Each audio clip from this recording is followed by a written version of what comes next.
Hi అండి, welcome back to my channel అండి. ఇప్పుడు నేను ఈ 2 మామిడికాయలతోనండి తురుము పచ్చడి పెట్టాలనుకుంటున్నాను. ఇక్కడ 2 ఫ్రెష్గా ఉన్న మామిడికాయలను తీసుకొని వాటిని శుభ్రంగా కడుక్కొని ఇట్లా పైన పీల్ చేసుకున్నానండి. ఇప్పుడు వీటిని నేను తురుము పట్టుకుంటున్నానండి. ఇట్లా తురిమే స్టాండ్ తీసుకొని దాని మీద ఇట్లా సన్నగా తురుముకోవాలండి. ఇప్పుడు 2 మామిడికాయలను తురుముకుంటే మనకు వచ్చింది ఇంత వచ్చిందండి. దీన్ని ఒక చిన్న బౌల్లో వేసుకుంటున్నాను. కరెక్ట్గా ఈ బౌల్కి వచ్చిందండి.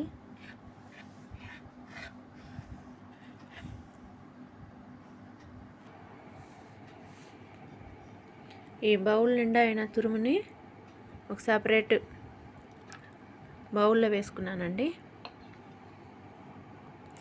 ఇప్పుడు ఈ తురుము పచ్చడిలో కలపడానికండి ఇప్పుడు మనం ఈ బౌల్తోనే ఒక 1/2 కప్ వరకు ఆయిల్ తీసుకోవాలండి. ఈ ఆయిల్తో మనం పోపు పెట్టుకోవాలండి. ఇప్పుడు ఇలా ప్యాన్ పెట్టుకొని ఆయిల్ని అందులో పోసుకోవాలండి. ఈ ఆయిల్ హీట్ అయిన తర్వాత అండి అందులోనికి ఆవాలు వేసుకోవాలండి. ఆవాలు ఇట్లా చిటపటలాడుతున్నప్పుడు అండి ఇట్లా ఎండుమిరపకాయలు వేసుకోవాలండి. తర్వాత కొన్ని వెల్లుల్లి రెమ్మల్ని వేసుకోవాలండి. తర్వాత కొంచెం కరివేపాకు కూడా వేసుకోవాలండి.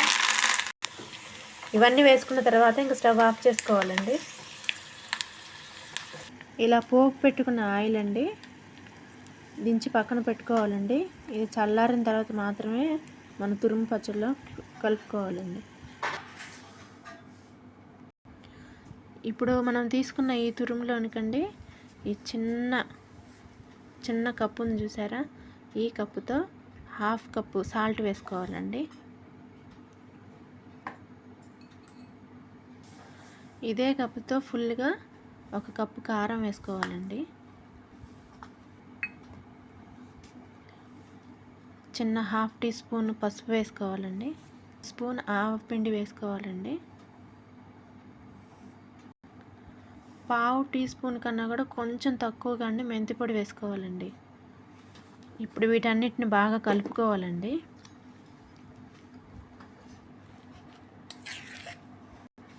ఇప్పుడు ఈ మిశ్రమాన్ని బాగా ఇట్లా కలుపుకున్న తర్వాత అండి ఇందాక మనం ఆయిల్ పోపు పెట్టుకున్నాం కదా, ఆయిల్ పూర్తిగా చల్లారిన తర్వాత మాత్రమే ఇందులో మొత్తం పోపు అంతా కలుపుకోవాలండి.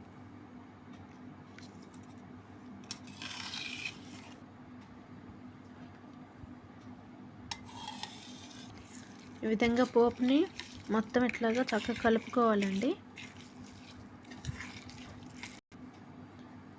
ఆయిల్ మొత్తాన్ని పచ్చళ్ళలోకి వేసుకోవాలండి. దీన్ని మొత్తం చక్కగా ఆయిల్లో మొత్తం కలిసేలాగా కలుపుకోవాలండి. ఈ విధంగా ఆయిల్లో మొత్తం కలుపుకున్న తర్వాత మన తురుము పచ్చడి రెడీ అయిపోయిందండి. ఒకవేళ మనకి ఇందులో ఉప్పు సరిపోకపోయినట్లయితే మరుసటి రోజు మనకు కావాల్సినంత ఉప్పు కలుపుకోవచ్చండి. అంతేనండి, చాలా ఈజీ అండి, చాలా టేస్ట్గా ఉంటుందండి. మీరు కూడా ట్రై చేయండి. మరొక కొత్త వీడియోతో మీ ముందుకు వస్తానండి. అంటిల్ దెన్ బాయ్ అండి.